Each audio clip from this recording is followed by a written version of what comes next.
பாதம் தொடும் பூங்கொலுசு தான தந்தோம் பாட வேதங்களும் நாதங்களும் வேண்டி வந்தது கூட பாதங்களை பார்த்ததுமே பார்வலிய மேல வேதனைகளை மாத்திடும் அவ விரிஞ்ச செண்பகச் சோல பூத்ததையா பூவு அது கையழகு தூக்குதையா வாசம் அது மெய்யழகு நான் வந்தேன் வாழ்த்தி பாட நல்லத சொன்னே ராகத்தோடு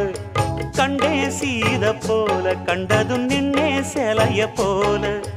இந்திரலோகம் சந்திரலோகம் சுந்தரலோகம் போற்ற கலைவாணியோ ராணியோ அவள்தான் யாரோ